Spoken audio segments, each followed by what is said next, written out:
No, I listen to it all the time. I tell all my friends to smack it raw.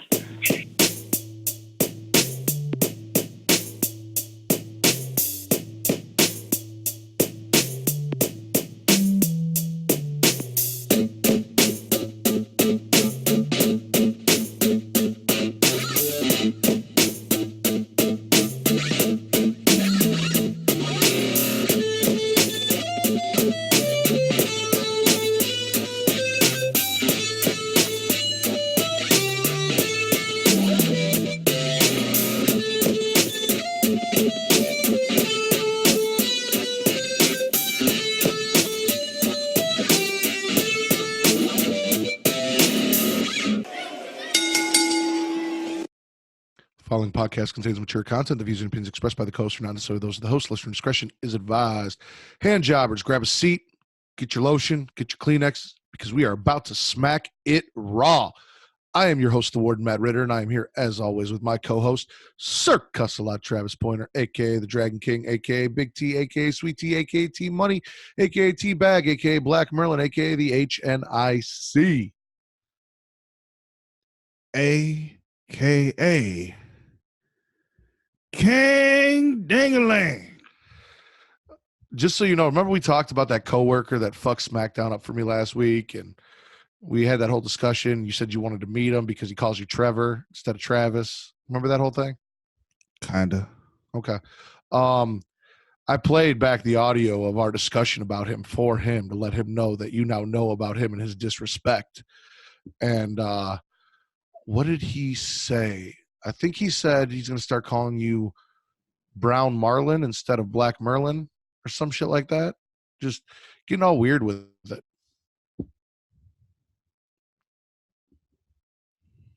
I don't even know. Is that supposed to be funny, or like what is he doing there? I don't know. He's just trying to take your nicknames and come up with all these different versions of them now, kind of like calling you Trevor instead of Travis, which doesn't matter because the only reason Trevor really bothers you, other than the fact that it's not your fucking name, is that you hate someone or hated someone named Trevor. I don't know if you still hate a person you haven't seen in over a couple decades. About to say it's been 20 years since I've seen this guy. I don't hate him anymore, but I did. So yeah, I'm not sure what he's trying to accomplish there, but have at it, I guess. I don't know. Okay. It is now that time, the same time, every time Travis is here, for him to look up a panda gif and hop into Sasha's DMs. And while Travis does that, I have a classic. Yeah.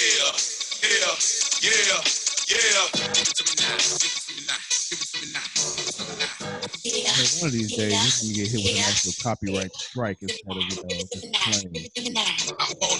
When that happens, I want you to remember this.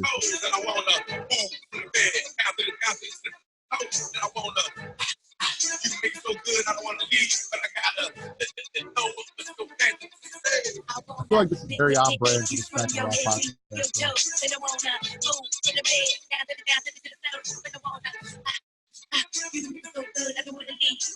All right.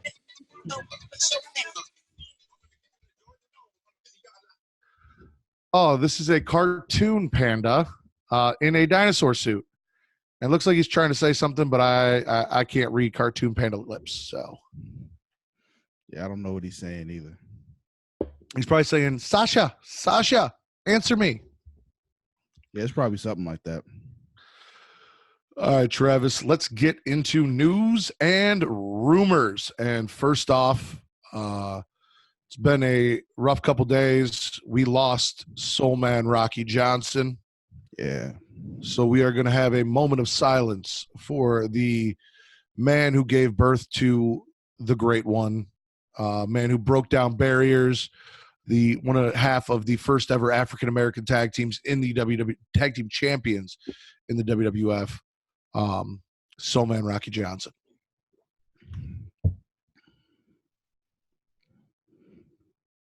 All right. Did you hear at all anything about the Tessa Blanchard controversy and the shit that happened leading up to her big pay-per-view win over the weekend? I heard there were things, but I was just like, it's TNA, so I don't give a shit anyway. So Tessa Blanchard won over the weekend. She won the Impact Heavyweight Championship, the quote unquote male championship. And Heard about that. it was touted as a big deal because other than Lucha Underground, that's never really happened before on a main stage, or I guess if you consider Impact a main stage, major brand in professional wrestling. But the day of, a shit ton of female independent wrestlers and wrestlers signed to NWA Power, even Chelsea Green, who's signed to NXT, came out and talked about how, well, first off, Tessa posted a tweet about women supporting women. And then everyone hopped on that tweet and was like, hey, what about that time you fucking bullied me for the way I looked and the way I wrestled and you did this and you did that? And like all these stories about kind of what a piece of shit Tessa is to other women. And she's out here talking about women supporting women.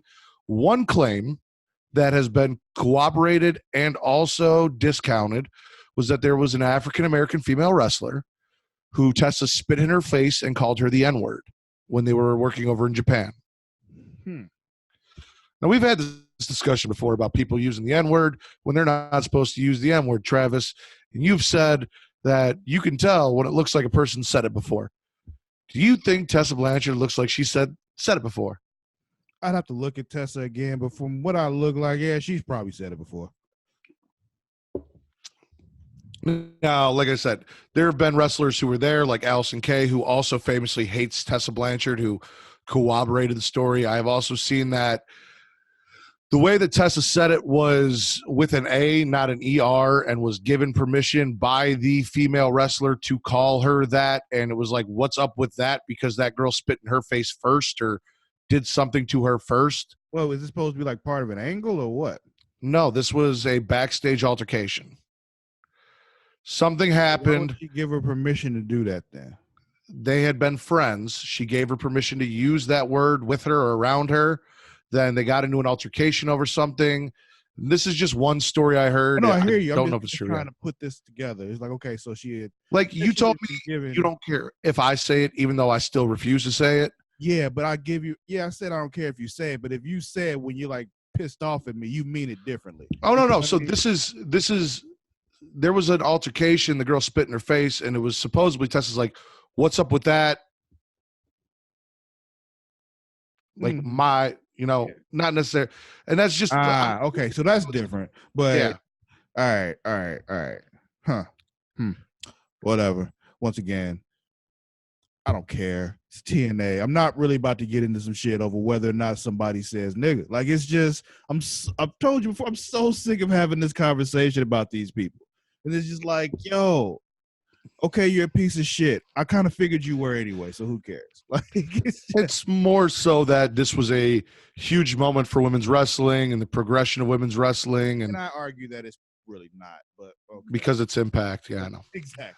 Like, also, Teddy Hart has been under fire. Teddy Hart being part of the Hart family. Well, yeah, I don't know him. Yeah, he's bigger on the independent scene. He's part of the Hart family. I don't even think he wrestled with WWE, and if he did, he would have been part of that. He's the leader of the Hart Foundation, MLW. Anyway, like, is he like older? Like, he was born in 1980, so he's like 7 years older than us. Oh, okay. No, I wouldn't know him. I guess he was signed to WWE at one point. Anyway, basically, there's a lot of shit going on with him and him being an abusive husband, boyfriend. I'm not sure if they're engaged or married or dating, but there was a video basically of his significant other crying with a mark on her face, alleging that he punched her in the face, and she's recording him like slapping some other dude and uppercutting some other dude in their house. Just, I don't know, it was weird. The Revival have trademarked the name Shatter Machine, and there are heavy rumors they are unhappy, and we'll get into that when we get to SmackDown, with their role in WWE and the way they're being used, and that when their contracts are up later this year, they are out, and that is why they trademarked the name of their finisher, because that will be the name they use when they leave the WWE. Didn't we just hear this about them like a year ago? Yeah, every time their contracts are coming up or something, this happens. So it's just like I feel like we've heard this before. I don't think they're going anywhere. But anyway, keep going. Last but not least, AEW has extended its contract with TNT through 2023, and it is rumored or confirmed, I'm not sure which, that there is going to be a second show. I have heard that it is going to be a combination of their YouTube shows like Being the Elite and AEW Dark, and it's just going to be rebooted on TNT as opposed to YouTube. I don't know if it's going to be an actual second show like their SmackDown. If it is, I have made this very clear. It's way too fucking early. Like, you guys haven't even been on TV for a year to be going out and putting on a second fucking show. And I know there are a lot of people who are huge AEW fans and want more AEW content. And listen, you've got Being the Elite, you've got the Road 2 series, you've got AEW Dark, and you've got Dynamite. And if you want more, I'm sorry. I don't think that it is the smartest move right now when they're not fully established, when you've only had one champion and you haven't even been on. It hasn't even been 6 months. They came out in what, October? Yeah. Yeah. You haven't even been on for half a year, and you're going to put up – and there's no saying exactly when the second show is going to come. So it could be a year from now. It could be 2 years from now, some point within this contract extension through 2023. I'm happy they got the extension. I think it's too soon if they're going to drop a new show this year to drop a new show. Yeah. Well, two things there. First of all, already the idea of them being extended for that long, it's like, oh, fuck you. Because, it's one of those things like, I know there's some of y'all out there that love it, but part of me was hoping it would just go away so I wouldn't have to watch it anymore. And it's not even because, like, I don't like the show, because it's fine. I don't, like, actively dislike it. I just have to watch so much. So I just want, and the CW just keeps adding shows onto your. Exactly. Oh, I cuss them out on a daily basis, sir. Like, and he loves the CW universe. It's just he does a podcast on that, and he's got so much to watch there on top of all this wrestling. Yeah, like at the end of Crisis, have you finished? Are you no? Okay, not even a little bit. I will not tell you what happened at the end of that, but at the very end, I was like, "Oh, fuck you." Yeah. But anyway. Okay. There's that. And then they want to add another show. I'm not watching it. If they do, Matt, I'm not watching it. That's fine. I'm not doing it. If they add another show and it is like a SmackDown-esque show and it is storyline related, I will either do, as I said before, a separate AEW show once a week on my own on Facebook that you can then upload to YouTube, and it will be a Facebook, YouTube exclusive AEW thing because we don't have to pay for that shit. And I know I don't need 3 shows, one of just me, or if I find a co-host for AEW, maybe I do. And we'll just cut AEW out of it on this show, or we'll figure something out. But I will not. I promise you, I will not add another wrestling show to your list without taking a wrestling show off of your list. Right now, we are watching 5.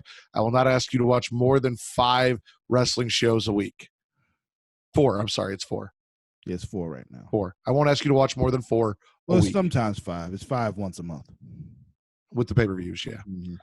Yeah. I'm trying to figure out how to take out some CW shows too. So it's, not, it's like, how can I get away with not watching some of these? But I can't figure out a way.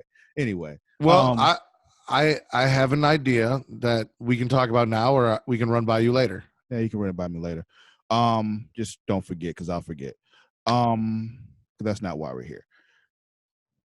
But back to this AEW thing, though. I think you're right. It's far too soon to be adding a second show. Because let's get this first show solid first. All right. Yeah. Mm-hmm. Let's take care of that first, because you haven't mastered number 1 yet. So let's do that. Other than that, it's just like whatever, man. What do you want to roll with first? Raw, AEW, NXT, or SmackDown? Let's go ahead and get SmackDown out of the way. All right. So I went back and read what happened because I had some things going on and I missed the first 15 minutes of SmackDown. So I missed the whole opening segment, which seems like it would be like the only segment on SmackDown I'd really want to have watched other than the Mandy Otis shit, because it involved The Fiend and Kane. From what I read, Kane came out and did a promo talking about the importance of the Royal Rumble. The site that I read referred to Kane as the man holding the record for the most Royal Rumble eliminations, which you and I know is not true because Roman Reigns broke that record. Total Royal Rumble elimination, not in one Rumble. Okay. I was going to say Roman Reigns broke that, and then if you count the world's greatest Royal Rumble, technically Braun Strowman also broke that. Yeah, but we don't count the greatest Royal Rumble. Total Royal Rumble eliminations, all of them combined. Did you hear that they're going to do another Saudi show before fucking Royal Rumble? Or not before Royal Rumble, before WrestleMania? Nope, didn't in hear like it. February? Nope, I refuse to acknowledge such nonsense. I heard nothing of the sort. All right. Well, supposedly the main event of that is going to be The Fiend versus Kane, which is kind of why Kane showed up here. Firefly Funhouse Bray Wyatt interrupts Kane and then threatens Kane, referencing back to their feud from the past, showing clips of that. And then the lights go out and everything turns red and The Fiend shows up, but Kane is hanging outside the ring. And this I actually did see on a recap. Kane's like, what took you so long? And it's a trap. Yeah. Daniel Bryan comes in with the knee, starts beating on The Fiend, who crawls back into his hole. I am not a fan of that or them doing that. Me neither. And also rips a few dreads out to get back the pubic hair that he lost. He's going to go home and attach it and make up for his lost pubic region. Yeah, I think like I said, I didn't like that either, that part in particular. I think it's too soon for The Fiend to be showing that kind of vulnerability. You hold that until Mania. Like, if you want to do it with Bray, if you want to do it with Mr. Rogers Bray, I'm okay with that. Yeah. The Fiend should not be doing that. Exactly. You don't do that with The Fiend, like I said, until Mania. You hold that off. I know you can't do it forever, but at least until Mania. Daniel Bryan and Kane are backstage arguing about who was tag team champion. And then Daniel Bryan does a little interview where he is really angry and said The Fiend has changed him, but he's going to change The Fiend, and says he wants a strap match at the Royal Rumble because he's not going to let The Fiend run away. And as Travis let me know and reminded me, and I had blocked it out, and I thought it was gone, but it wasn't. Him and I have not too long ago watched a strap match for Return to Wrestling, which is a little plug here. Go check it out. That wasn't when. Was that not for Return to Wrestling? No, that was back when every week we were watching one bad match. Oh, fuck yeah, that's right. Anyway, we watched Hogan Vader in a strap match. It was fucking awful because it was Hogan. It was bad because it was old WCW. That's why it didn't matter who was in that match. And we were watching old WCW. And if you guys want to follow along with us, you guys can go give us $5 at Patreon, and you will get Return to Wrestling along with source material and space stuff. So you get 3 shows for $5, and we will shout you out on a podcast of your choice. Just go to that Patreon. You guys can find it at The Creation World. There are links there. You guys can find it on Facebook at facebook.com/Creation World. There are links there as well. And at Matt Ritter, the link tree is in my bio. You guys can click that, and it'll let you go find all that stuff. So yeah, go donate some money, get caught up, and follow us on our journey through the shithole that is 1995, 1996 WCW that Travis is forcing me to watch. Yup. What we wouldn't have gotten 1995, 1996 WCW is Big E versus John Morrison. But we did get it on SmackDown. And how'd you feel about this match? Fuck him. Fuck John Morrison? Mm-hmm. Why fuck John Morrison? Because, man, I don't know. It was a good match. Don't get me wrong. Fucking cheater. I love how John Morrison is still doing the same shit John Morrison did last time. But Michael Cole had to have Corey Graves explain to the fans exactly what parkour is. Yeah. And how his style is. Like, that was so bad. Yeah. Like, Michael Cole, you've seen him wrestle. You know what the fuck he does. Yeah, but, we got some new fans now who weren't watching back then. So, you had to tell the kids. Yeah. And then parkour like that. Morrison defeated Big E despite having Kofi out there. There was a little altercation between Morrison and Kofi. Kofi and his blonde dreads got knocked the fuck out. And Big E got poked in the eye and ended up receiving a Starship pain. And that was the end of that. Yeah. I'm actually looking forward to this Miz Morrison New Day tag team feud for It's the going to be a titles. good feud. I think it's going to be good. I'm okay with it. I was just, Bitter because Big E lost. Exactly. After Kofi lost to the Miz the week before. Ugh. After Kofi lost to Brock Lesnar in 8 seconds. Hey. It's part of the feud, Travis. They brought it up. Show some goddamn respect. I'm going to show some respect for the Usos who defeated the Revival. Damn right they did. Even though Jey Uso's hairline's all fucked up and I don't like it. Hey. Like Jimmy's still got it slicked back and it almost kind of looks the same. Like they have the same haircut. The only difference is Jay kind of gave himself bangs or something. He lined it different. I don't know what he did. I don't like the way it looks. Far too much on their hairline, but okay. Travis, I focus on everybody's hairline because I don't have one. So I really need to shave my shit All up. the more reason why you should leave other people's hairline alone. The Revival are backstage and they say they feel unappreciated and that they're going to change the tag team division. And to further emphasize how unappreciated the Revival is, Lacey Evans, a.k.a. Liberty Bell. Rewind. Okay, you back? Yeah. Okay, yeah, you went quiet for a minute. I lost you. But you said, they feel unappreciated. To show how unappreciated they are, we had to go and check out Lacey Evans beating up Bayley and Sasha around the corner and completely cut their interview off because what they had to say was not important. What's important is Liberty Bell whooping on Bayley and Sasha. Well, we only saw her whooping on Bayley. We didn't see her hit Sasha. But Sasha was down and her ankle was hurt. And she got beat up, she was just down. She had to go to the trainer, said that Lacey hurt her ankle, and because of this, some dude, I don't know who the fuck this guy is or why the fuck he gets to make matches because that's a general manager's job. Yeah, I'm watching, it's like, who the fuck are you? This isn't the first time he's been on SmackDown pulling some shady shit. So I don't want WWE. We don't like him. We don't want him. Give us a GM. Exactly. That's what we want. But back to the Revival though, before we move official on. That whole rant they were going on, I'm like, but you lost.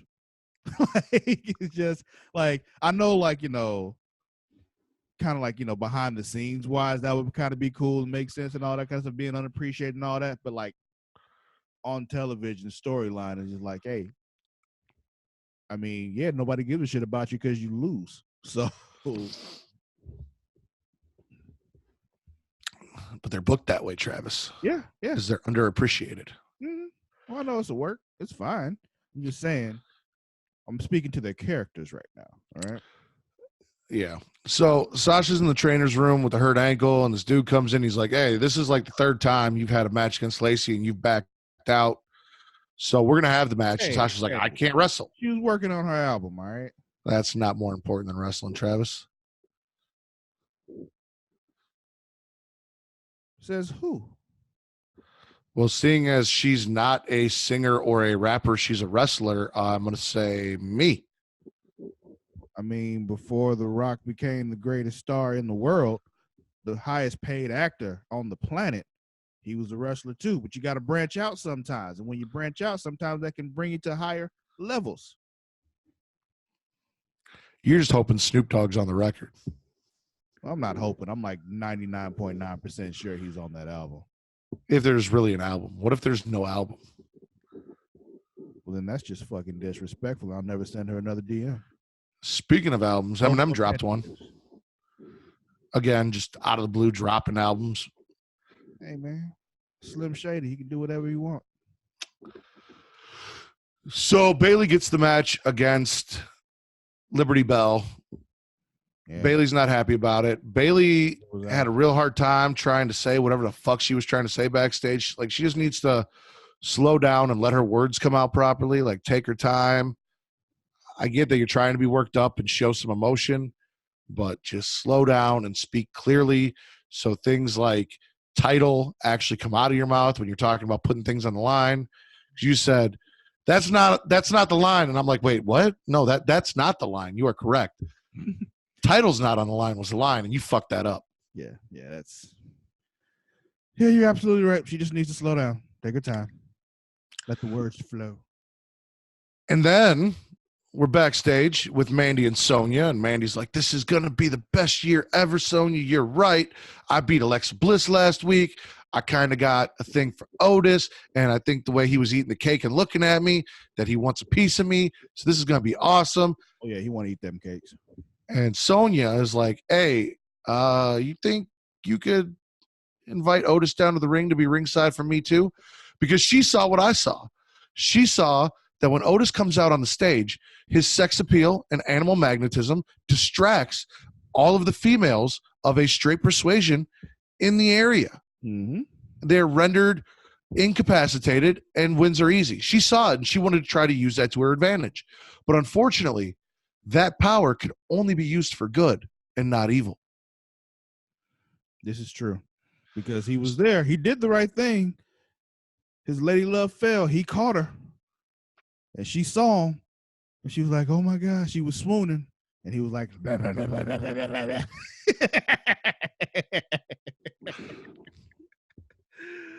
Oh, man. That was my favorite thing the entire night.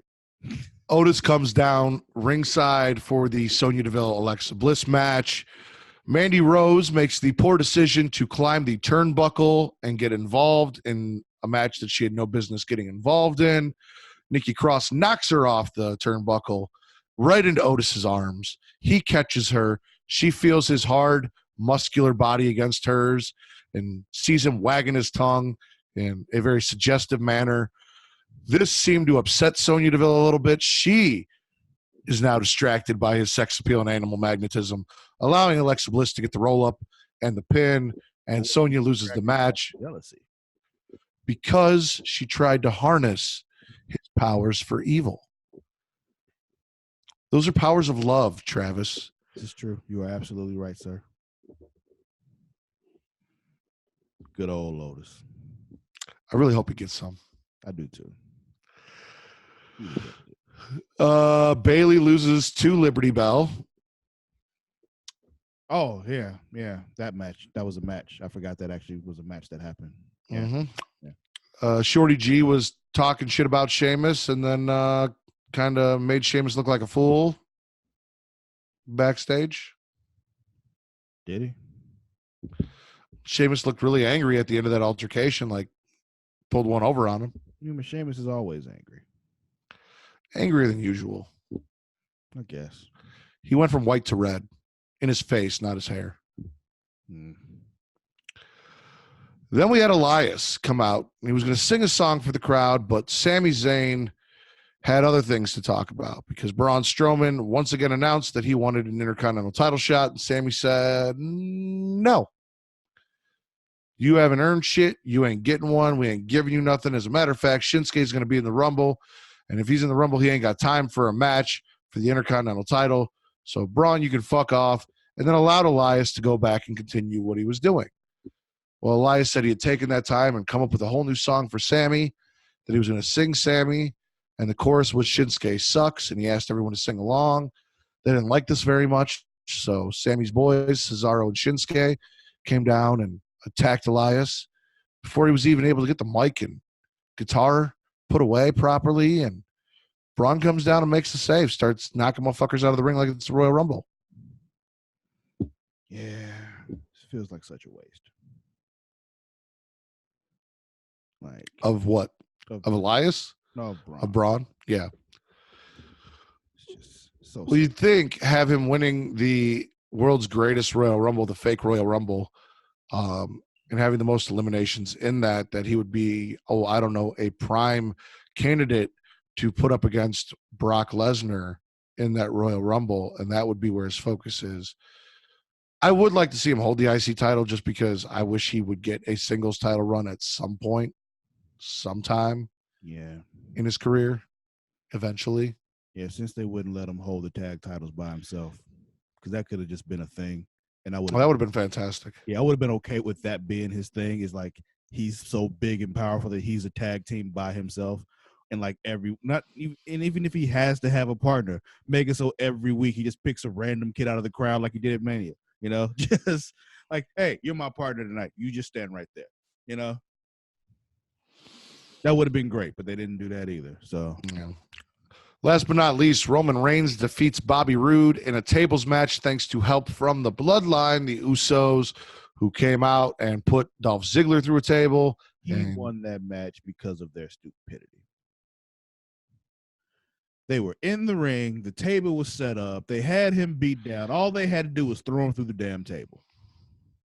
But they threw him outside the ring instead and tried to get all. Yeah. Like, you could have won that match. This is your own fault. And now Roman Reigns gets to pick the stipulation for his match against Baron Corbin at the Royal Rumble. And Travis knows exactly what match it should be.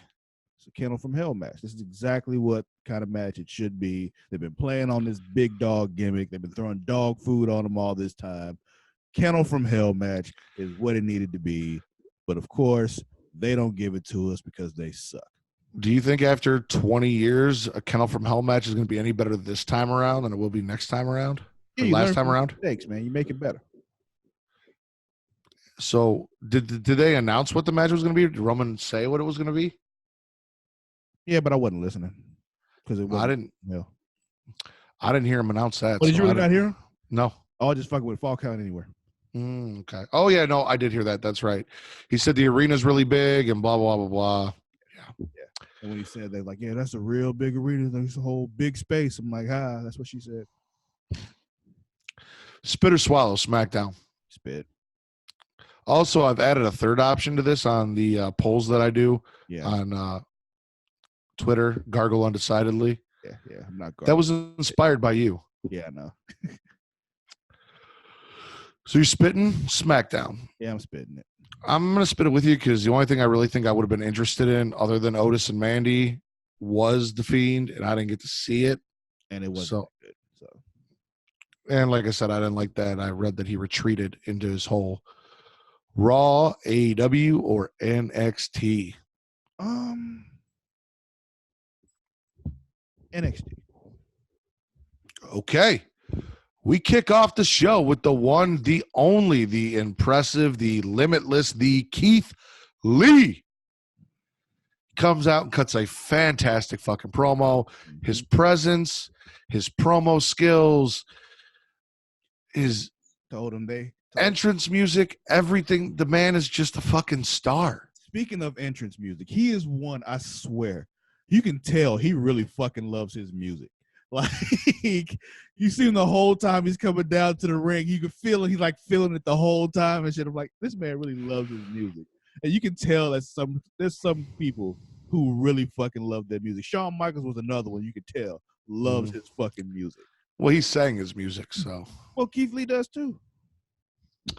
The Undisputed Era doesn't like the comments and statements he's making about being the new North American champion, so they come down. That they've reached their limit, but he is limitless. Correct. And he's going to be the new North American champion. So they attack him. And then my boy Ciampa comes down to make the save. Help out Keith Lee, but not before the Undisputed Era put his ankle in a chair and stomp his ankle, hopefully for them, injuring him and rendering him unable to compete against Roderick Strong. I'm somewhat suspicious of this timing. Really, why? How he just decided to wait until they had already beat him down before he decided to come out and help. And to add that on top of the fact, what happened after this? With Ciampa, what happened? When Ciampa was in the ring. Well, I didn't see Keith Lee come down and help him out. Well, Keith Lee was taken out, man. He was in the trainer's room. I'm talking about Johnny Wrestling coming out to help Ciampa, but he ain't want to come out and help Keith Lee, though. Why ain't want to help Keith Lee, but only wanted to help Ciampa? It's because he's black. No, but it's because they have a history together. They were tag team champions. They're white people always say. Former best friends. Mm-hmm. So white people always say, like, oh, I already know him. Yeah, whatever. Yeah, you're right. We all know each other, Travis. I know. Especially to avoid racism. Before we get to all that, though, the Broserweights, Matt Riddle and Pete Dunne, take on Mark Andrews and Austin Powers in a Dusty Rhodes Classic qualifying match.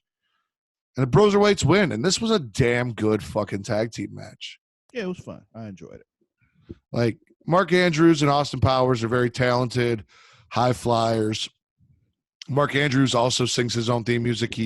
I think he's the singer, but I know he's in the band that recorded his theme music. But I don't like these put together tag teams. I've got to say, Pete Dunne and Matt Riddle worked really well together.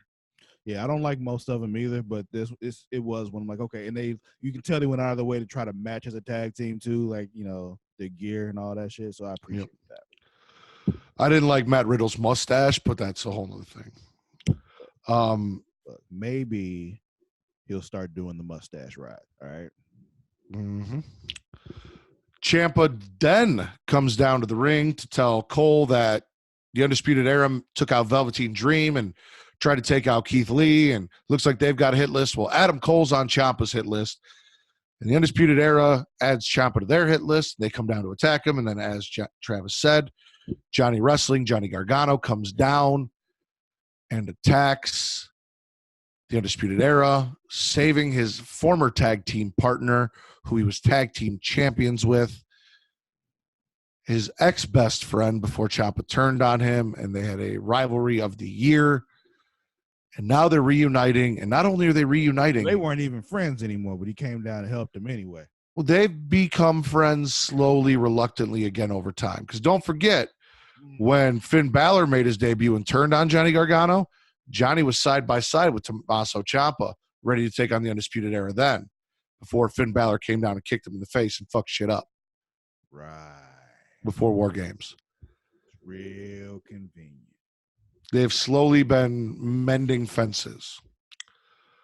They are going to be part of an awesome fucking match at Worlds Collide, which is the night before the Royal Rumble, where they reunite to take on Mustache Mountain. And that card is getting more and more stacked. You got Rhea Ripley versus Toni Storm. And I'm just really actually looking forward to this Worlds Collide. It looks cool. Problem is, I want them to do more. When I say I want them to do more, I need this NXT versus NXT UK rivalry to go beyond this pay-per-view. Like, the idea of those two being up against each other sounds really, really cool. Where you can have a thing, because you have some folks in NXT that used to be in NXT UK, so there can be some betrayals going on and shit. People like, yeah, it could be really good. And you got some people in NXT UK who used to be in NXT. Did you see that the Undisputed Era showed up at the NXT UK pay-per-view after Walter's match and beat down Walter and Imperium? I did see that. Yes. So, did you see the Time Splitters versus the Grizzled Young Veterans? Yes, I did. All right. So the reunited Time Splitters, Kushida and Alex Shelley, who I'm sure you were really happy to see again. I was only fly dude, right? Huh? That's the Asian Marty McFly dude, right? Kushida. Yeah. Is Alex Shelley from Motor City Machine Guns. Hold on. All right, there you are. Say that again. Alex Shelley is Alex Shelley from Motor City Machine Guns and TNA. Yeah. I said, I'm sure you were happy to see Alex Shelley again. Oh, well, yeah. He was one that was like, oh, I know that dude. There were a lot of people mad that they lost to Grizzled Young Veterans, and for that, I'm going to say this. Grizzled Young Veterans are former NXT UK Tag Team Champions, and while champions, this was a one-night thing to give Kushida something to do, because Alex Shelley isn't actually signed to NXT as a talent. He's signed as a trainer. So if he was full-time on the roster as a talent, I might be with you guys that why would you reunite this tag team that a lot of people who are New Japan fans know about and blah, blah, blah, just to have them lose. But here, first off, you can't have all of your NXT UK talent lose in the first round. You had the champions lose. You had Mark Andrews and Austin Powers lose. Can't have Grizzled Young Veterans lose too, because all three of them are actually either current or former NXT tag team champions as well. You can't wipe off all of NXT's tag teams. Mm-hmm. It looks like what's left is all like besides grizzled young veterans, but you got like, pretty big names left. So just see what's happening. I don't know about Undisputed Era and Imperium being still in it though. Like I feel like they should have helped cause each other to get knocked out early on, I don't like that the tag team champions from either NXT or NXT UK are in this because I feel like the winner should get a shot at the tag team champions of their respective brands. So if Grizzled Young Veterans win, they get a shot, or maybe they get to choose. They can take on Undisputed Era or they could take on Gallus. I feel like that should be the reward for winning along with the cup. But did you see the triple threat match for the number one contendership for the Cruiserweight Championship? Negative, but I knew this match happened and I'm upset that I didn't see it. It was Tyler Breeze versus Isaiah Scott versus Leo Rush. Yeah. Did you see the backstage thing with Rob Stone taking Chelsea Green out of the Women's Battle Royal? Yes. What the fuck is that? Like, what kind of manager takes away your chance to be number one contender for the championship? That is not what a manager is supposed to do. He's not supposed to remove you from an opportunity.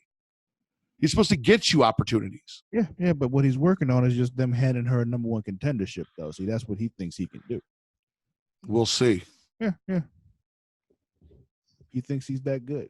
We'll see. Did you see the backstage? Keith Lee. Did you see the backstage what? Outside the arena stuff with DIY and Keith Lee. Yeah. So here, DIY officially accepts Mustache Mountain's challenge, and they're reuniting to and work together and blah, blah, blah, blah. And then Undisputed Era, who's very unhappy with what happened when they tried to take out Ciampa, comes after DIY, being held apart by security. And motherfucking Keith Lee apparently isn't so injured after all because he just fucking freight trains the fuck, throws him into the bush, and then just starts fucking motherfuckers up because you don't fuck with greatness. Exactly.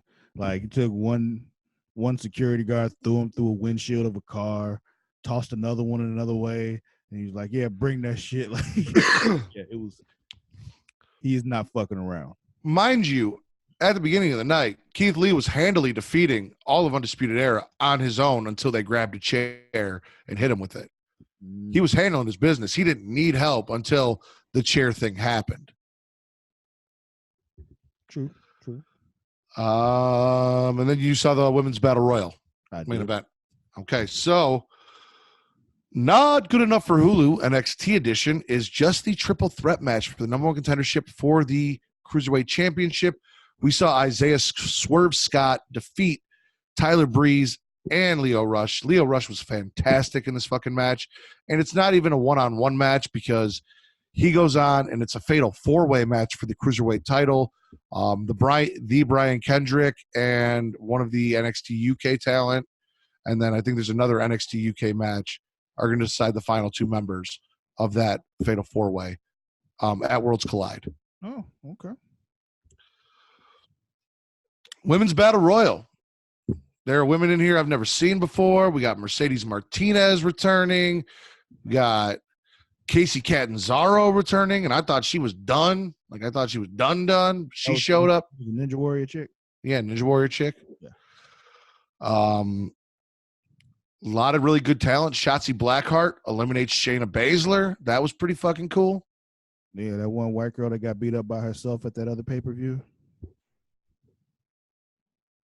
At War Games. And couldn't go into the match because Tegan Knox was here, and Dakota Kai ended up again costing her an opportunity. Mm-hmm. You know they're different people. I don't want to hear that. They're clearly different people. Yeah, now they are. At that point, it looked like one white girl beating herself up. Doesn't matter because it comes down to Io Shirai and Bianca Belair. Yup. And Bianca Belair is your new out of there too. Huh? I said muscled her the fuck out of there too. Well, yeah, she's a strong motherfucker. Yeah, man. She is your new number one contender who will be facing Rhea Ripley for the NXT Women's Championship.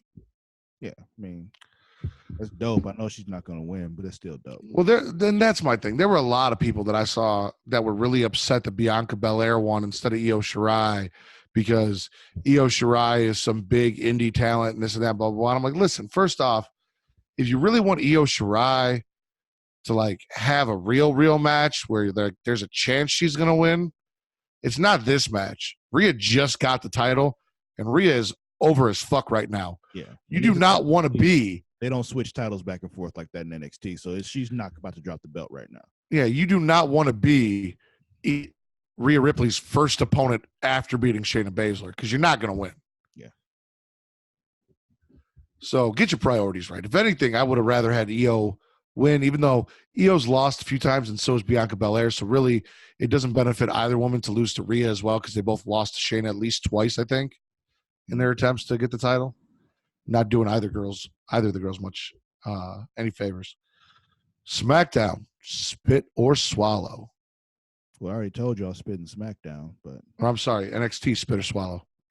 I'll swallow NXT. I mean, we got that whole great opening segment with Keith Lee, plus his comeback later in the night. Bianca Belair winning the Women's Battle Royal. Some really good tag team matches, and it probably would have really gone over for you if you had seen that Cruiserweight triple threat, but you didn't. So, Raw or AEW? AEW. Did you like AEW this week, Travis? Did you like Bash at the Beach? That was some funny shit. I didn't even know that was happening. Like, it was just like, oh, is this what we're doing? So we're all just wearing Hawaiian shirts and we're gonna. Oh, Well, Cody Rhodes came out looking like Miami Vice. yeah, I saw that too. Just like, whose 80s closet did you steal that suit from, man? Like, all right. And next week is going to be Bash at the Beach Part 2 on the Jericho Cruise. So it'll be Bash at the Sea, technically. I'm really curious. I want to see what a cruise ship matches on a cruise ship look like. Because I know they did this Jericho Cruise, so I'm really curious. Oh, so it's pre-taped. No, I think it's going to be live. I think the cruise is next week. So they're going to broadcast live from the cruise ship? I think so. Interesting to see how they're going to pull that off then. I also really hope someone gets knocked into the ocean. That would be my favorite thing. Did you like this week? Swallow, if that happens. Did you like AEW? Did you like Bash at the Beach this week? You got to remind me what happened, man. We kicked it off with a fatal four-way tag team match, which I'm sure you loved, which was won by Omega and Paige. It featured the Young Bucks. Yeah. I remember. I know. I was talking about how I only like one member of every single tag team except for Proud and Powerful, because I kind of like both Santana and Ortiz. Like, I'm cool with both of them. But I only like Matt Jackson. I don't really like Nick Jackson. There's something about his face I want to punch. We've established that I like Trent Beretta, but I don't like Chuck Taylor, and neither do you because he doesn't wear Chuck Taylors. Yeah, he has the nerve to call himself Chuck Taylor and not wear Chuck Taylors. And I'm down for the Hangman, but I could give two shits about Kenny Omega. Yeah, interesting. So I like one half of pretty much every tag team in this tag team fatal I four-way. don't like the concept of the fatal four-way, so, you know. But the number one contenders are now Omega. Fucking dumb. The number one contenders are now Omega and Paige, who will be taking on SCU for the tag team titles. And to continue a conversation we had last week where you're like, oh, I don't see that at all. Do you see it now, Travis? Do you see the drinking problem now? No. What? When he stumbles into an interview with SCU and spills whiskey all over the front of Christopher Daniels and doesn't seem very coherent in his actions or his speech, and Kenny Omega has to come over and apologize and smooth things over because he's already drunk and stumbling around after the match. Just because somebody's drunk doesn't mean they have a drinking problem, Matt. Lots of people get drunk without having a drinking problem. He's fuck. I can't make that argument because you're drunk every week too. Yeah. On this show. Mm-hmm. Some might say you have a drinking problem. I'm not going to kink shame you. I'm not going to judge you. I'm not going to do that. I'm not going to say you do or you don't. Judge somebody for getting drunk once a week. That's all you have proof of. Actually, that's not true. Yeah, it is. Well, Travis, how many shows do you do a week? I'm not talking about me right now. I'm talking about Adam Page. Okay. I thought we were talking about you. I'm sorry. No. Don't try to flip this around and make this about me. We are talking about Adam Page right now. All right. And I'm telling you, you only have proof of him getting drunk once a week. Oh, fair enough. But when you're spilling it all over your opponents and can't conduct yourself properly on TV, I'd say that's a problem. That just makes you a clumsy drunk. Then we saw Joey Janela backstage cut a promo about his ex, Penelope Ford, and her new man, Kip Sabian. I don't even remember that. What? He talked about how he used to fuck Penelope Ford, and now she's with Kip Sabian, and he's going to whoop Kip Sabian's ass. It was actually a fairly good backstage promo by him. I think that might have been the part where the app started fucking up, and I had to skip ahead. Because he has like long hair, right? Yes. Yeah. He used to have like the really frizzed out hair, and he looked like that dude from Workaholics. It was like in that hallway looking spot, right? Yes. Yeah. I had to skip ahead on that. That's why I didn't remember that. Gotcha. Then we had the tag team match. It was Hikaru Shida and Chris Statlander, the supposed alien, versus the Nightmare Collective with Brandy Rhodes stepping in to take Awesome Kong's spot because Awesome Kong was sick and could not compete this week. And people fucking hated this match. I mean, it wasn't my favorite thing either, but I didn't hate it. And a lot of people blame Brandy Rhodes and her supposed lack of in-ring skill compared to the rest of the group. You think she really hasn't. When's the last time you saw her have a match? Outside of AEW? Yeah. Well, even in AEW. When's the last time you saw her have a match, period? One of their pay-per-views. When was that? Less than 6 months ago. Okay, so she had a match 6 months ago. Then before that? I think she was I don't remember, Travis. Exactly. So it sounds like she had like 2 or 3 matches in the last year. So it's just like I didn't expect much from her anyway. Because like I said, I hadn't seen her in the ring since NXT. So I like looking at her. I like her character work. Mm-hmm. I understand she's not a great in-ring wrestler. She doesn't need to be in-ring. She can be the manager. Yeah. She does a fine spear. And then we had the Dark Order promo. And I was not a fan of this. Like, I liked where they were kind of going with the Dark Order, but now you got some dude and they're showing like people that they've been trying to recruit. And it's Michael Naka talking about who they wanted and all that. Like Kenny Omega's going to take longer and all that kind of shit. Yeah, like I was not a fan of this. Yeah, I do feel like the dude that he was talking to is going to be like the Claw from Inspector Gadget, where we're never going to find out who it is. Story. Huh? I'd rather have the Claw from Toy Story. Where like when we see him, it's always just his hand, like petting a cat. Yeah, I know who you're talking about. I'm just saying I'd rather have the Claw from Toy Story. Then we had Moxley versus Sammy Guevara. You get commercials, but you don't get the picture-in-picture commercials, so you don't get to see the cue card shit, right? Correct. That's so unfortunate. Well, I saw him come out in the car. No, the cue cards. Oh, cue card. Yeah. No, I didn't see that. I'm gonna record that next week when it happens and send it to you just so you can watch it and enjoy it. Okay. Because it's funny. Moxley defeats Sammy Guevara. The Inner Circle then comes down and attacks Moxley, and nobody comes out to save him. And then motherfucking Chris Jericho stabs him in the eye. With the spikes from his jacket. That is not wrestling, Travis. We don't blind people. Like we put them through tables. We might set them on fire. We definitely throw them through shit and onto shit. We don't stab people in the eye in wrestling. At least not on purpose. Because, eyes have been taken out in wrestling before, Scotty Riggs.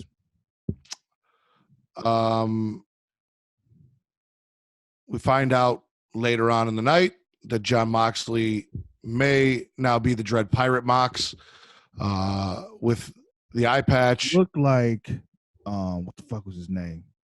Beric Dondarrion? Yeah, I can see Beric Dondarrion. A lot of people are saying Snake, Solid Snake. Yeah. Well, his hair's not long enough to be Solid Snake, though. Yeah, but he had the camo pants, so. Yeah. I don't know. Like, it's entertaining. It's interesting. I want to see Mox whoop Jericho's ass. It's something different. Like, when was the last time you saw somebody get their fucking eye stabbed out with a spike? That's what I was about to say. It's not. I wouldn't say it's interesting. They did one interesting thing. I thought last week with the bottle in the car and stuff, I enjoyed that. Yeah. Okay. Even though I knew how it was going to end. Then the highlight of Bash at the Beach, at least for me, MJF is walking down to the ring wearing a T-shirt that says, Lost you again, right when you said what the T-shirt said. I banged Dallas's daughter, with the fucking hand symbol and everything. Yeah. It is the Butcher, the Blade, the Bunny, and MJF versus QT Marshall, who at first I was like, why the fuck is he here? Then it all made sense. Dustin Rhodes and Diamond Dallas Page. Yeah, it was good to see DDP in the ring again. That made me so good. Happy. So good. Yeah. And even though like he did, despite the yoga, seem a little stiff in the ring, like he didn't do too bad for someone his age who hasn't had a match in God knows how long. Yeah. Man, it also made me realize old. What? So yeah, the man's like 700 years old. Yeah. But it also made me appreciate just how damn fucking good Dustin Rhodes is. Because he's not that much younger than DDP. And he is in there just tearing it up with what he does, including hitting another Panama Sunrise. Yeah. I don't know, man. It felt good to see that diamond cutter again too. Like I'm talking like in a match. Yeah. Unfortunately, the Bunny tried to get involved, and DDP put his hands on her before he jumped off of the turnbuckle to take out the guy standing below, waiting to catch him. And QT Marshall is there to take the pin from MJF, giving the Bunny's team the win, or MJF's team, however you want to look at it. I'm going to say it's the Bunny's team because the Bunny. Understandable. So QT was there to take the loss. That's why he was on this team. Yeah. At least we got the shirt. Yes, we got the shirt. And we got DDP. By saying we got DDP in a match. So, yeah. I forgot to mention that Moxley versus Sammy Guevara match is, I don't understand this. Like, Moxley's the number one contender. So why are we having matches to determine the number one contender? Because the winner of Moxley versus Sammy Guevara, which was Moxley, takes on the winner of our main event, Pac versus Darby Allin. And then that person who wins that match is then now number one contender. But Moxley's number one contender, and he hasn't had a match yet. So I guess they feel like they got to like put more obstacles in front of Moxley for some reason, even though they're steadily doing that with the Inner Circle anyway. Yeah. Pac defeats Darby Allin. That was a hell of a match. That power bomb onto the fucking steps. Coffin drop outside. It was a damn good match. Pac got the win. It was just, I guess it's one of those where like, okay, I've seen Darby Allin. I really don't care about Darby Allin, but I've seen Darby Allin. Yeah. Got Pac, and it's like, okay, I know what he can do. So they gave me basically what I expected. So just like I wasn't like bored by it or anything like that. It was just what I expected from people I have no investment in. You know what I mean? And Moxley busts out of the ambulance with his eye patch on, and he's going to be there next week or whenever they have that match. I think it's next week on the boat to take on Pac. Think they'll play on a boat, a Lonely Island? Probably not. They should. AEW, Bash at the Beach, spit or swallow. I'm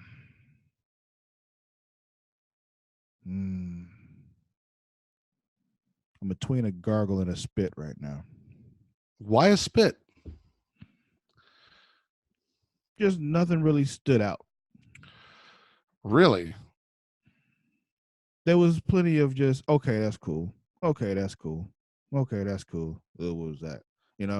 But see, that sounds like a swallow to me because there was a lot of, it sounds like there was a lot of, okay, that's cool.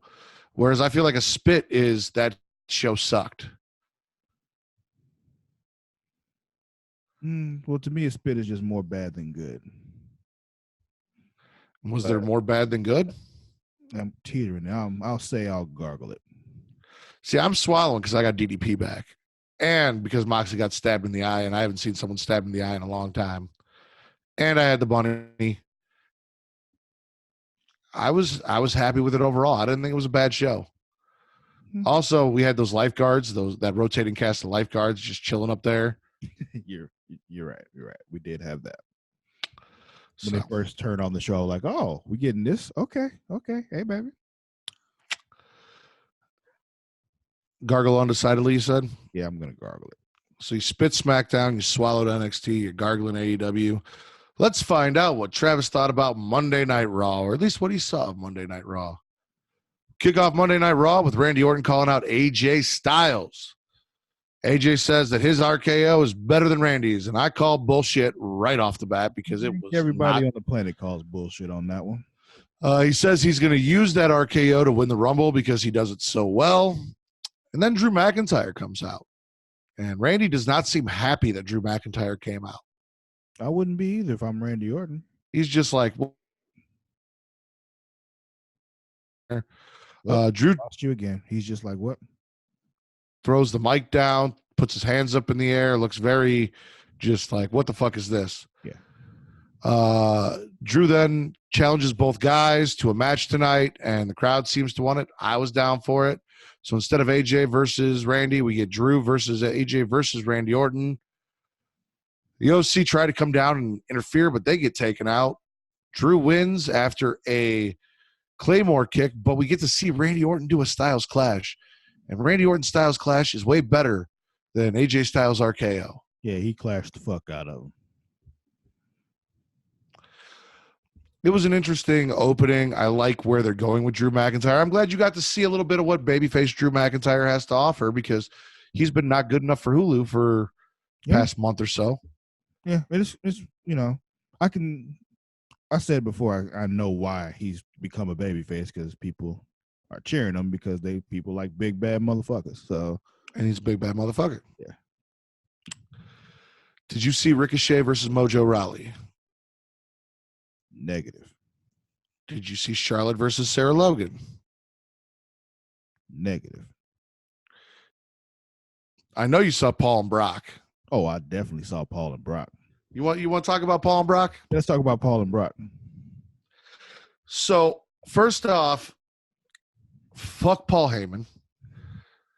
Because he can't just let the fact that Brock broke the street at WrestleMania 30 go. He's got to keep bringing it up and bringing it up and like peeling the scab off that wound and poking his finger in it, and digging in there. I admitted earlier, I openly weeped at WrestleMania 30 when the streak was broken. After you what did you break? No, that was not done. That was when Roman Reigns defeated The Undertaker. Oh. I broke a baseball bat across the floor, the concrete floor. Okay. I was at John's apartment when we were watching The Undertaker and Brock Lesnar. Yeah. And I went outside and openly cried. Yeah, I was at my parents' house. I had family and stuff all came over and shit. I'm like, yo, we gonna watch WrestleMania tonight. And everybody was there. And you've seen they've shown this video over and over again. The dude just that was me in the living room. I couldn't believe that shit. I was like, what?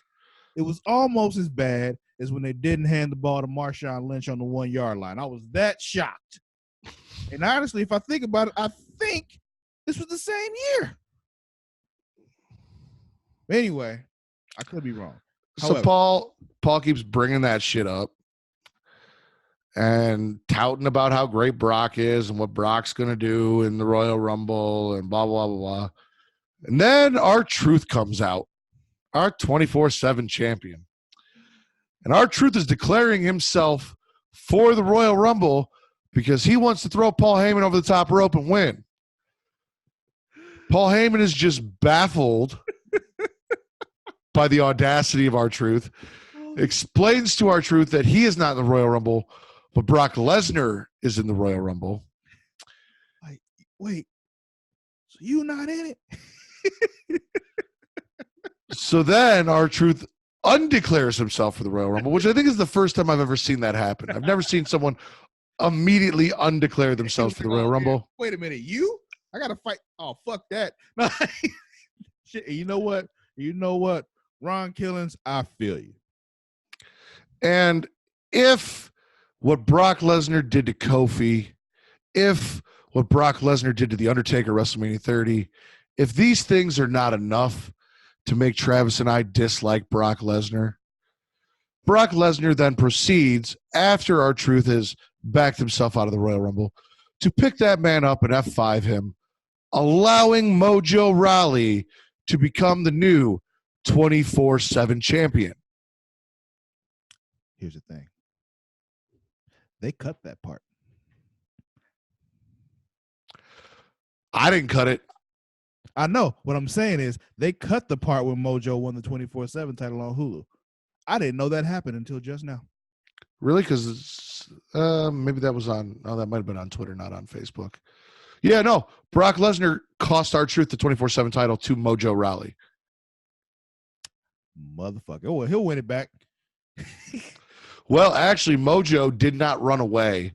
And Mojo's whole thing is, come watch me see what I do on Monday Night Raw, because I ain't running. I'm defending this title. That's fine. You can defend it. R-Truth gonna do it. He gonna get it back.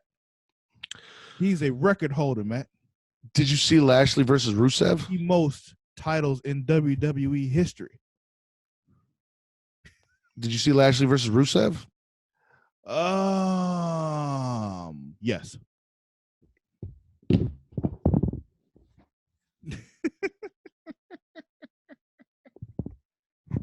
We can pretend this part didn't happen if you want, because I'm okay with that. I just don't understand why you go out of the way to have Liv Morgan be in the back last week saying she's going to be out there ringside in Rusev's corner, and then not have her out there ringside in Rusev's corner, and then have her come down Late. so Lana can throw a pop in her face, all leading to Bobby Lashley defeating Rusev. Yeah. I don't know. Well, I mean, now you get a mixed tag match next week. Oh, yay. Because what I really want to see is Lana wrestle. That's what I want. I mean, I don't know what to tell you, bro. It's kind of what they gave us. I'd rather watch Brandy Rhodes in another tag team match. Did you see the Viking Raiders Open Challenge? No. Not surprised. Did you see this contract signing between Becky and Asuka? I did. Ladies and gentlemen, we told you before anyone told you that Asuka spits. We sure did. Asuka spits with a accuracy never seen before by the likes of Miss Spitters, except for that of the Great Muta and Tajiri. And boy, did Asuka spit right in Becky's eyes. I mean, like, right in her eyes after signing the contract for the Royal Rumble. She did.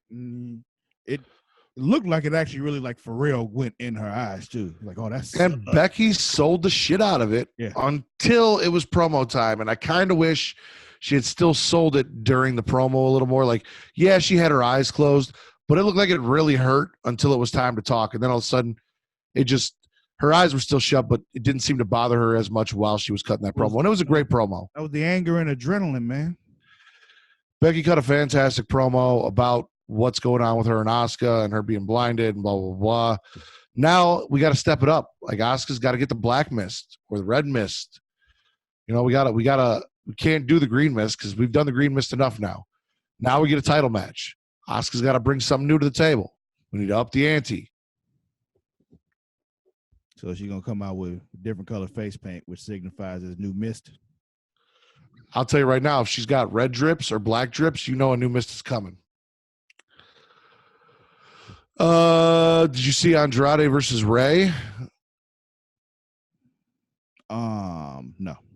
Yeah, because that match didn't happen. They just announced it. We're going to get Andrade versus Ray in a United States title match, ladder match for custody of Humberto Carrillo. Yeah, I remember them advertising the ladder match. Yeah. Didn't do it. United States title match, ladder match, winner gets custody of Humberto Carrillo. I don't think they put custody on the line on that one, man. That was You didn't. Well, you didn't see the segment, so you don't know. You're right. I didn't see the segment, but I don't think they did that. Did you see Black versus Murphy 3?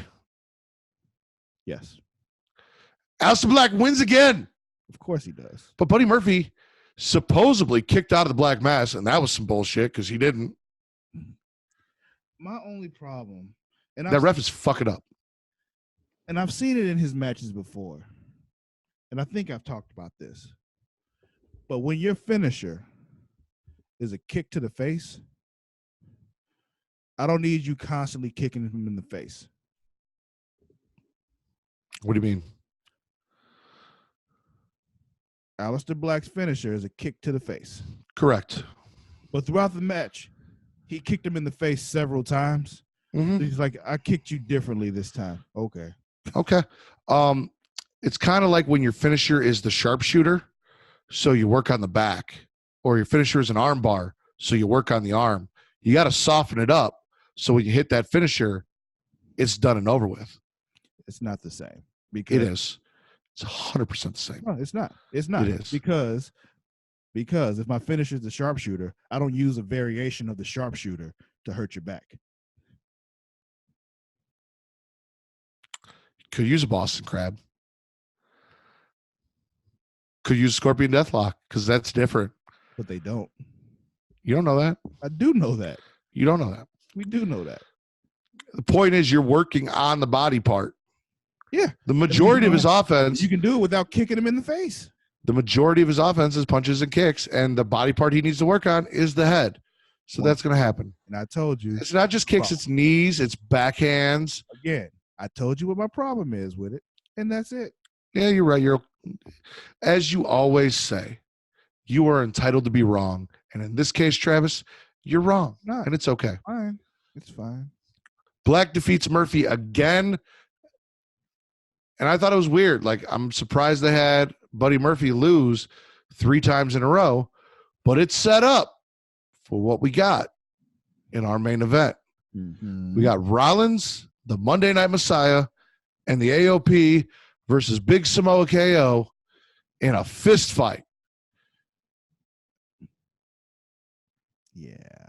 Meanwhile, Buddy Murphy, who just lost to Aleister Black, is still sitting by the barricade, utterly distraught that no matter what he did, no matter how hard he tried, no matter what stunt he pulled, he just couldn't handle Aleister Black because Aleister Black's the shit. Because kicking someone in the face repeatedly and then kicking them really hard in the face is a really good way to win matches. So, during this fist fight, Which is basically a street fight. yeah, because they used weapons. Yeah. They did all sorts of shit. It's not like they came out with taped fists and the only rule was punches only or something. Like, it was basically a street fight. It was a street fight, and it's a very subjective street fight because it was just when the ref said you can't keep going. Like, this is very subjective. So it's like you win. It's a street fight that you only win by TKO. The Monday Night Messiah goes down and has some words with Buddy Murphy, who's I'm personally thinking this is like a good Samaritan thing. Like, he saw him there and he was worried about him, and he was like, hey, Yeah, sure. listen, there's a street fight, fist fight thing going on here. Like, you might want to get the fuck out of here. This is not a safe place for you, and you don't look like you're in a good mental state. And that kindness that he bestowed upon Buddy Murphy made Buddy Murphy see the light of the Messiah. He threw down all of his hurt and loss and anger that he had from what happened with Aleister Black, and he embraced the Monday Night Messiah and became a disciple and helped them win the fist fight. Yeah, we'll go with that. Or he was just like, man, I'm tired of losing. I'm just joining up with some people that can help me win matches. Technically, he helped them win the match. Yeah, and now they're going to help him. He even embraced Seth Rollins at the end. I did not see that coming. Like, that was a nice little I wasn't ready swerve at the ending. So now, like, I feel like they're starting to form themselves a nice little faction here. Well, you got a main eventer in Seth Rollins.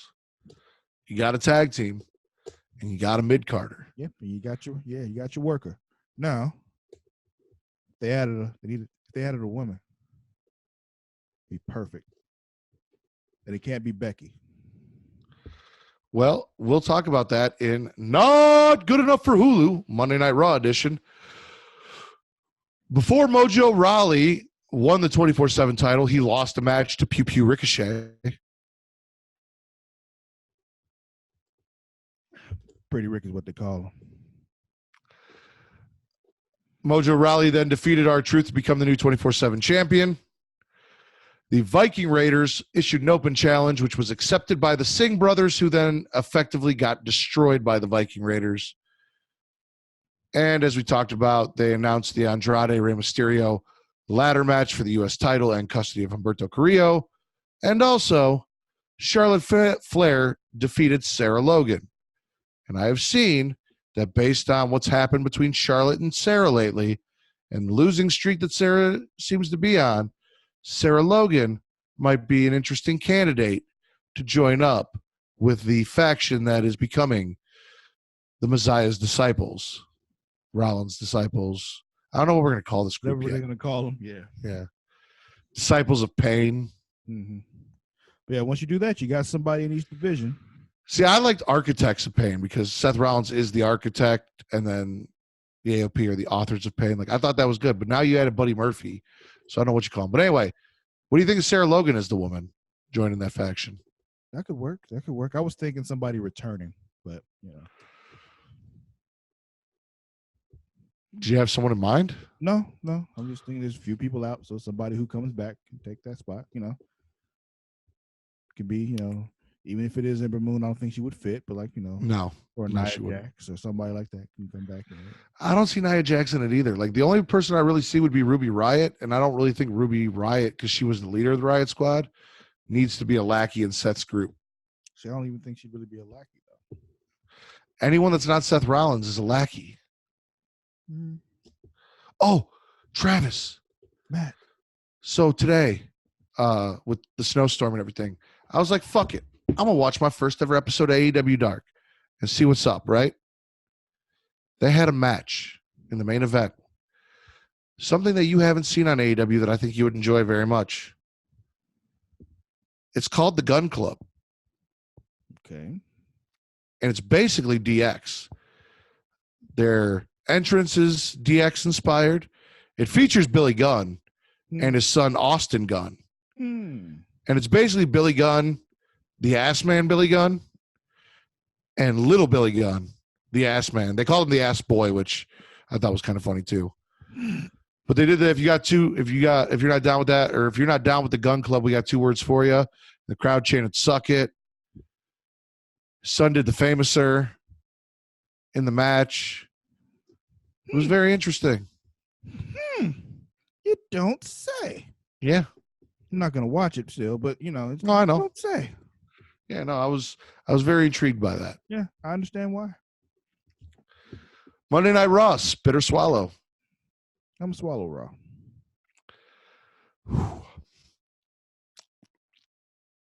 What was the best show of the week, Travis?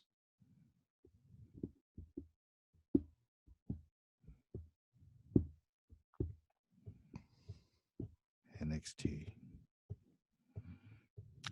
Only because of Bianca Belair and Keith Lee, but NXT. I was really worried because you saved Raw for last, that you were going to say Raw, and I was going to be like, Travis, you had that awesome segment between Keith Lee, Bianca Belair winning a Battle Royal, and on Raw, fucking R-Truth loses to Mojo Rawley, and you're picking. Yeah, but we got that fun time of him in the ring with Paul Heyman and Brock Lesnar before that. We did. And we got that solid ending from Raw too. So it was, you know, I liked it. Yeah, no, Raw was actually really good this week. I enjoyed it. And I got Black winning his third match in a row, even though I'm a little weirded out how the ref, didn't just count the pinfall for that first Black Mass. Because nobody should be kicking out of the Black Mass, at least right now. That's a finisher that needs to be protected. I don't know, man. You just, so many kicks to the face. Who knows? That's how you win a match, Travis. Just keep kicking motherfuckers in the face. Eventually, they won't get up. See, that's the problem with a lot of superhero movies that people don't like, when their solution is just punch harder. Wasn't that like the whole premise of Hancock? Hancock? Really? Is Yes. that the one you're going to go with? Yep. Hancock? Yep. Hancock. It's got hand in the name. Well, it's hand, but No. Hancock. Wasn't that his thing? He just kept punching harder? No, he had to get away from old girl because the white woman was making him weak. Yeah, but like, didn't he just keep punching things harder and harder? No, Wasn't that like he just part of got the away movie? from her so he could get strong again, and then he could hit as hard as he was before. The white woman weakened him, sir. I feel like that's a fucked up message to be sending to today's youth. It probably is, but you brought it up. You got anything you want to plug as we close out the show? Yeah, Super Flashy Arrow of Tomorrow's back because the Arrowverse is back, so that's alive. That's up there. Facebook.com/group/Super Flashy Arrow of Tomorrow. Yeah, that shit. New episodes of Return to Wrestling and source material moving over to YouTube and whatnot. Which means new episodes are on the Patreon. When? Next week. Next week. You will get episode 2 of Return to Wrestling on YouTube and episode 3 on Patreon. And I'm almost ready to record another one, Travis. I think I got one episode of Nitro and the pay-per-view. So okay. I'll let you know. But I think that's it. also, guys, go to facebook.com/creation world and please go give that page a like because that is really the hub where you guys can find access to everything you want to know about what we do, whether it's Smackin' Raw, Super Flash Hero of Tomorrow, hashtag them Thrones and what they did and what might be done if they ever finish a prequel. Yo, have you see the news on that? No. Oh, they said when it was coming.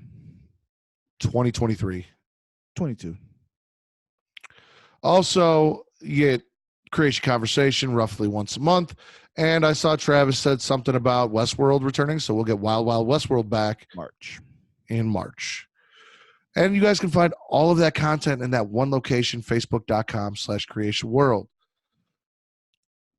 I'm going to be at PAX tomorrow. That's the 18th. PAX South video game convention. And I believe Xavier Woods is there, and I'm going to try to hunt him down.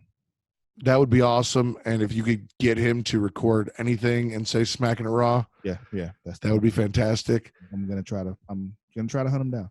Follow Travis on Twitter and Instagram at Sir Cussalot. That is at SIR_CUSSALOTT. And hopefully he posts updates so you guys can follow his journey to find Xavier Woods at PAX South and any cool video game related shit that he comes across while he's there. Yeah, man. Good fun. I was there last year. I intend on having more fun this year. You guys can follow me on Twitter only at Matt Ritter. That is at MATTRIDDER. I am at 449 followers. I don't know why I blew up or how I did, but the wrestling community seems to love me. So whatever you're doing, keep it up because it's working. Keep following me. I appreciate it. I appreciate all of you. And like we said, please go to the Patreon. We talked about the $1 and $5 tiers.